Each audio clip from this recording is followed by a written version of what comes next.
Hi, good day, Ma'am Maria Dolores Marable. Can you tell me about yourself? Good morning, ma'am.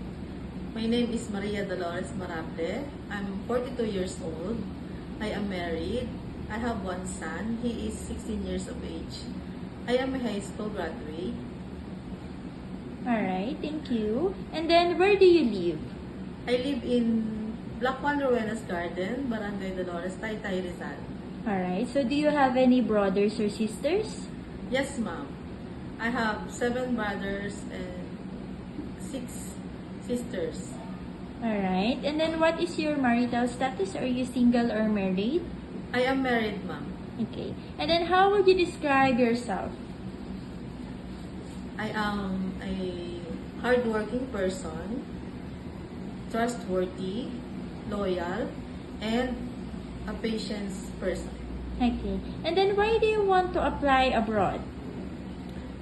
I want to work in abroad because I want to have a financial support for my parents and also for my son for his education. Okay, and then do you have any work experience abroad? Yes, ma'am, I have a work experience in abroad, in Kuwait and in Hong Kong. Alright, first in Kuwait, when did you start working in Kuwait and what job position? I started work in Kuwait way back 2013, and I work in a family. There are 8 members in the family. My main duties and responsibilities are cooking, ironing, laundry, cleaning the house, and sometimes I fetch and sending the kids in the school. Alright, so did you finish your contract in Kuwait? Yes, ma'am, I finished my contract. Okay, aside from Kuwait, do you have still work experience abroad? Yes, ma'am, I work in Hong Kong. In what job position? I work in Hong Kong as a domestic helper. Alright, so when did you start working as domestic helper in Hong Kong? I work in Hong Kong way back 2016. Alright, so can you please tell me your duties and responsibilities as domestic helper in Hong Kong? My main duties and responsibilities in Hong Kong is cleaning the house, household chores, such as washing clothes, ironing, marketing, cooking, and sometimes I help my employer going to hospital checkups. Okay, so did you finish your contract in Hong Kong? Yes, ma'am, I finished my contract. Alright, so are you willing to take care of small children or elderly person abroad? Yes, ma'am, I'm willing to take care. Okay, so what will you do if you become homesick?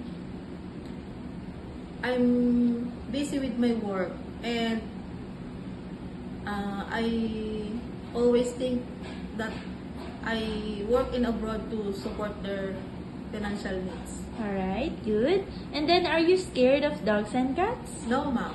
Okay, so how do you describe your cooking skills?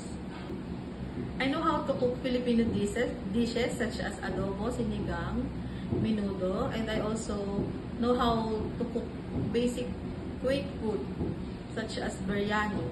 And also, I know how to cook simple basic soup in Hong Kong. Alright, so are you willing to learn new dishes abroad? Yes, ma'am, I'm willing to learn. Okay, so do you have any food allergy? No, ma'am. Do you eat everything? Yes, ma'am. Alright, so do you have the full consent of your family to go and work abroad? Yes, ma'am. Do you promise not to use your cell phone during working hours? Yes, ma'am. Do you promise to be honest and loyal to your employer? Yes, ma'am. Do you have the physical energy to keep up with the elderly or children? Yes, ma'am. Do you drink alcohol? No, ma'am. How about smoking? No, ma'am. Do you have any body tattoo? Yes, ma'am. Okay, in which body part? On this part. Alright. So, are you willing to share room with the elderly persons? Yes, ma'am. I'm Do willing. you have any history of surgery or serious sickness in the past? No, ma'am. Nothing.